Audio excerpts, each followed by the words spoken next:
So I wrote this out, I wrote it out, I wrote it out, I wrote it out. It took me a week to get all this where I wanted it to be, and I'm praying that I don't mess it up because I'm so darn nervous standing up here and writing out.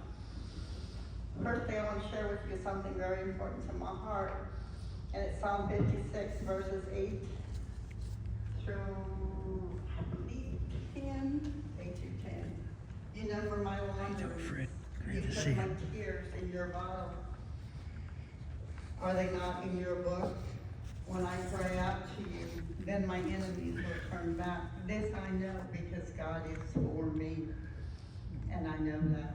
Today I know that. My childhood was anything but normal. There were 5 of us children. I had an older sister and 3 brothers. I'm the baby of the family. I can still vividly recall the day that my father left us at the orphanage. I was only 3 years old, but it's burned and etched into my mind. I cried, begging him not to leave me, feeling as if my world was crumbling around me. And although my brothers were left there as well, we were placed in different buildings, boys in one building, girls in another. Not that it's any relevance, but it was a Catholic orphanage.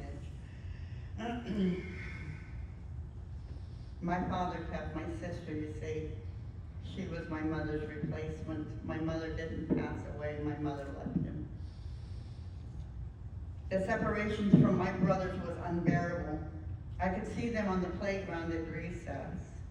One day when my brothers told me they could not speak with me or the priest would beat them, I felt a deep sense of abandonment and isolation. The orphanage itself was a large, imposing building with tall gray walls that seemed to stretch endlessly. The hallways echoed with the sounds of children, a mixture of laughter and crying. The rooms were sparsely furnished with rows of simple wooden beds. Despite the bleak surrounding, there were moments of warmth and kindness from the other children, but it was never enough to fill the void left by the absence of my family. The caretakers were nuns, and they were not very nice. They were strict and often seemed cold and distant. I remember crying at night, wishing for comfort, something. Instead, they brought me syrup, cough syrup, made me drink it, told me to go to sleep. And that syrup was bitter. And they'd pour a spoonful of that in my mouth, and the taste was awful. It made me feel even more isolated and helpless. And I longed for nothing more than a comforting touch, but it never came. One of the most crushing memories I have is being put on the front steps of that orphanage to wait for our mother to come pick her up. I asked my brother, who was only 2 years older than me, how do we know that's really our mother? And he looked at me and said, if Tony, who was the eldest of our brothers, knows her, then it's really our mom. That moment was filled with a mix of hope and uncertainty, and it stays with me to this day. As I grew up, my life became a complex web of abuse, addiction, and self-loathing. The trauma from my early years in the orphanage left deep scars. I moved from one relationship to another, not trusting, never trusting anyone not to hurt me, and each new connection brought more pain and disappointment, trapping me in the cycle of self-destruction.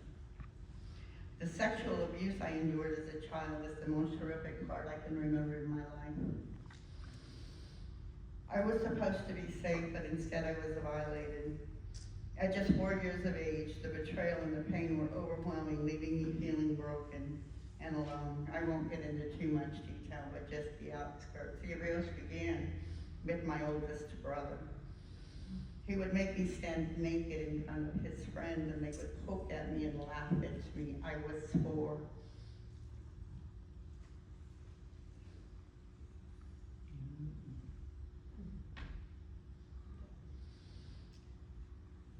We were 5 children, so we were often shuffled around because my mother couldn't handle 5 children on her own. I was sent to live with an aunt and uncle, and I was relieved. I thought, reprieve.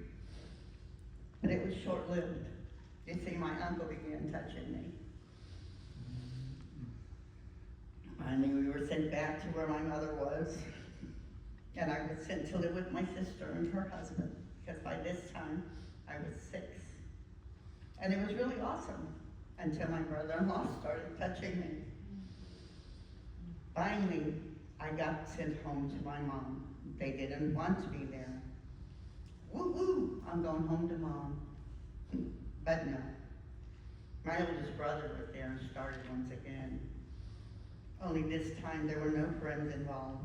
The poking turned into a different kind of touching. Wait, I missed something. The abuse finally stopped when my brother found a girlfriend. I was 12, 13 area. And I'm grateful to God because years later when he was on his deathbed and I was his caregiver, I was able to confront him. And we talked. He apologized and I forgave him. By the grace of God, I was able to forgive him and let that go. The other 2, I've forgiven because that's important to me. But they've never apologized. The impact was profound and far-reaching. It shattered my sense of safety and trust, leaving me constantly on edge and fearful of others. I struggled with feelings of worthlessness, self-blame, believing that I was somehow at fault for all of this. As I grew older, these feelings manifest in various ways. I turned to drugs and alcohol to numb the pain, to escape the haunting memories. I found myself in abusive and meaningless relationships, unable to break the cycle of hurt and betrayal. That self-hate I carried was a heavy burden, making it difficult to see any value in myself or my life. In high school is when I started drinking. I would drink just to fit in. I would get high just to fit in so I could belong to a part of the crowd, only I never did. Later on in life, I took a job. I was 17 years of age, way back when it was 18 was the legal age to drink. Well, when I was 17, I was given a job in a bar and I thought I was cool. But working in bars just provided an endless access to drugs, alcohol, and fleeting connections with men. Often I would wake up next to someone I didn't recognize, convincing myself I didn't care. Whether using a needle, smoking crack, however, it didn't matter. All that mattered was that I got high. I just wanted to escape. I learned to shut off my feelings like a light switch, never realizing that one day I might forget how to turn them back on. The addiction took over my life, affecting my relationships, my health, and my sense of worth. I found myself in dangerous situations, making choices that only brought more pain and regret.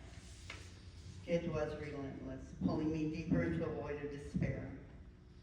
At my lowest point, I found myself crawling on the floor of my room alone, desperately searching for that final rock, that final high, that ultimate yes. And as I searched, a wave of realization washed over me. I couldn't continue living like this. I didn't want to be like this anymore. And at that moment of utter hopelessness, I gave up. I surrendered. On my knees, I begged God to take this burden from me. I don't want to live like this anymore, I cried out. Please, God, help me. The tears flowed freely as I poured out my heart, pleading for a way out of the darkness. And God answered. I got up the next morning and I went to the establishment where I work, and I know there's a couple ladies who think it's hilarious, but I'm going to say it this way anyway. I worked in a topless club, but I did not go topless, okay? I was better than that, I thought.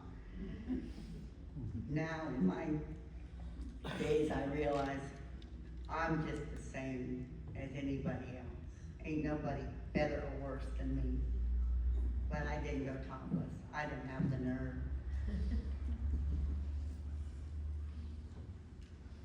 amidst all that chaos and turmoil, God blessed me.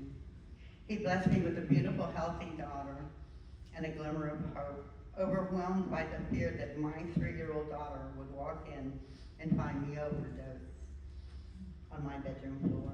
And it was that minute, at that moment, I totally, completely, and entirely surrendered my life to God. I felt a profound sense of peace, and I knew I couldn't do it alone, but with God's help, I could find a way to rebuild my life.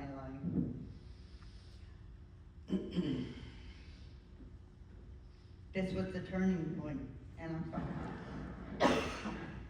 I'm getting dry.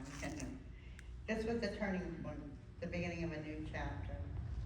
I was filled with hope and determination to create a better future for myself and my daughter. After 10 years after my oldest daughter was born and 5 years into my recovery, God blessed me with a baby girl, another baby girl. And her arrival meant even more joy and love in our lives. Watching my daughter grow up has been one of the greatest blessings.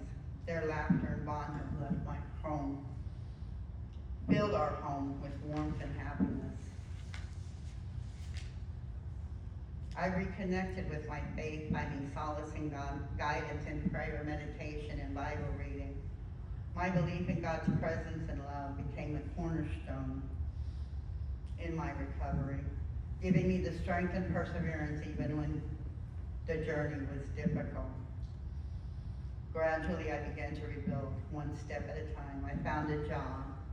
Ironically, the director of the Society of St. Vincent de Paul Homeless Shelter and Homeless Prevention Program.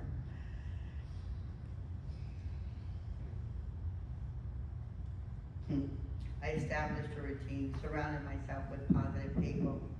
Each day was a new opportunity to grow and heal, and I embraced the challenges with determination and hope. And after years of searching for love, God led me to my husband, Bill. Meeting him was a blessing that transformed my life even further. We connected online back in the day with a 14K dial-up connection, and if you're old enough, you remember what I'm talking about. Try it now, and you couldn't get up anyway. And that was long before there were dating apps. Long before there were dating apps. Our conversations were filled with hope and promise, and I knew I had to meet him in person.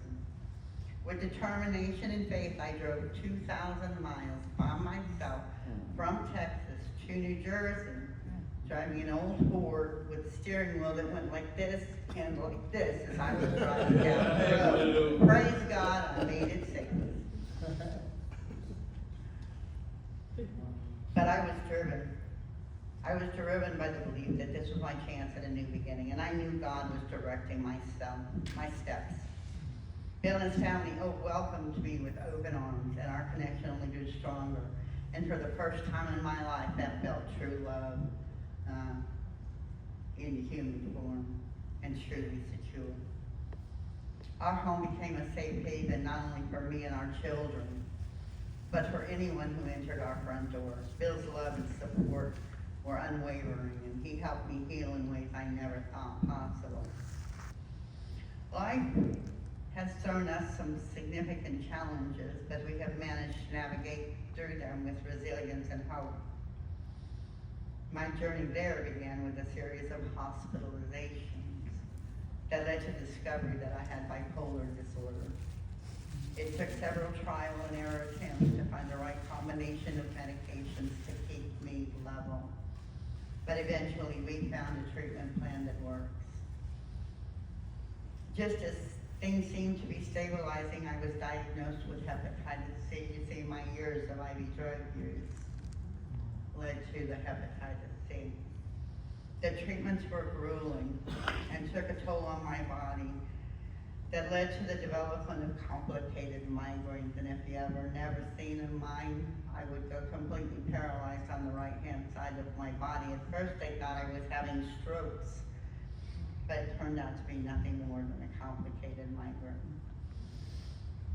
However, through faith, perseverance, and continuous treatment, my health has gradually improved. It has taken years, But I'm finally in a place where I feel like my health is back on track.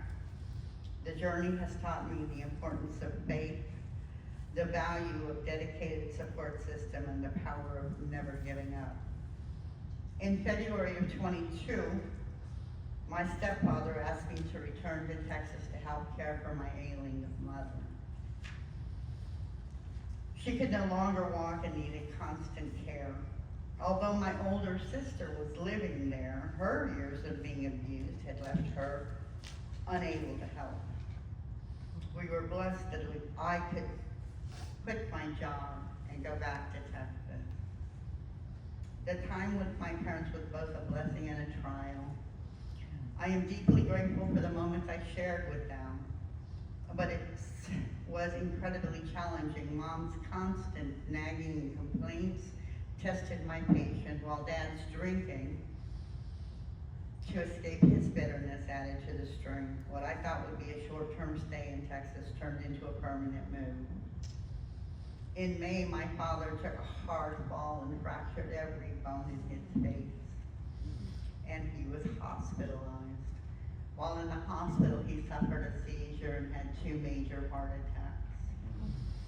That left him incapable and incompetent. And I had no support from the local churches. Again, and I'm not doing this to bash, but my parents were Catholic. And when I called the priest and said, hey, can you come? They didn't. They were too busy. They didn't have time. So I was alone with no church support, no Christian fellowship. It became a heavy, heavy toll.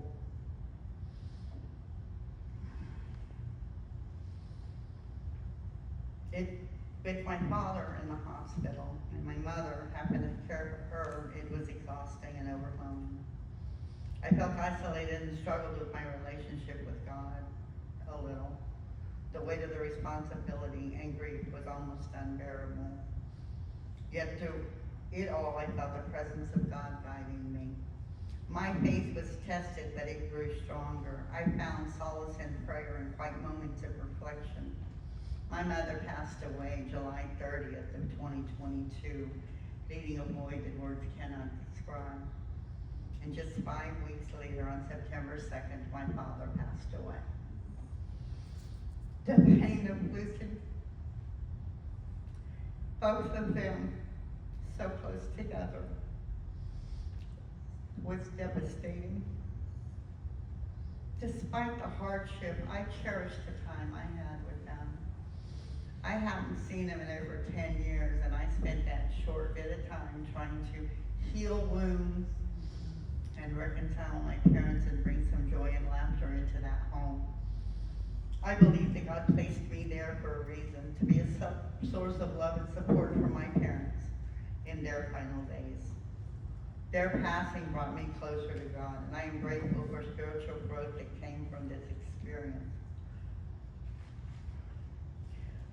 With Jesus at the center of our lives, we have found divine strength to overcome every challenge. Our faith has been the sacred foundation of our marriage, guiding us through the peaks and valleys, helping us grow stronger in His grace. Everything is unfolding according to His plan, and I am profoundly grateful every day for the love and stability He has blessed us with. But y'all know I now live in North Carolina with my wonderful husband, Bill. And we have 5 amazing children and 11 cherished grandchildren. I know it's here somewhere.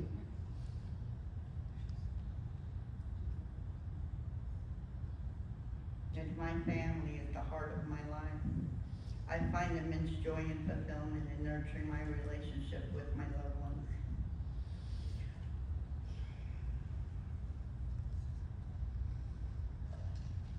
I find profound peace being here at Cliffdale Community Church. God led us here. And through the connections and the people that we have met here, through the grace and forgiveness of our God, I'm able to find hope and happiness.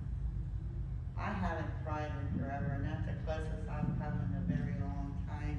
Pastor often with his sermons brings me very, very close to tears because God convicts my heart time and time again that I'm on the right path, that I'm walking in his will, and I'm ever so grateful.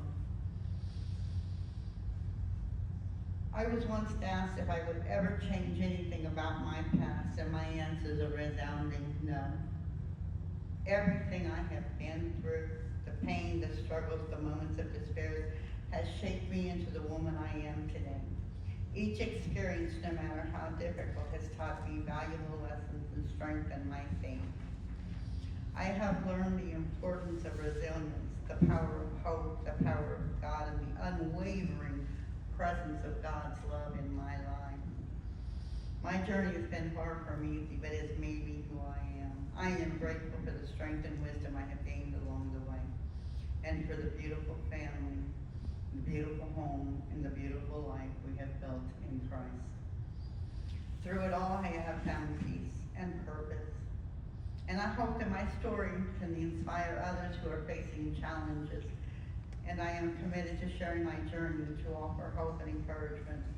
My past does not define me, but it certainly shaped me, and for that I am grateful.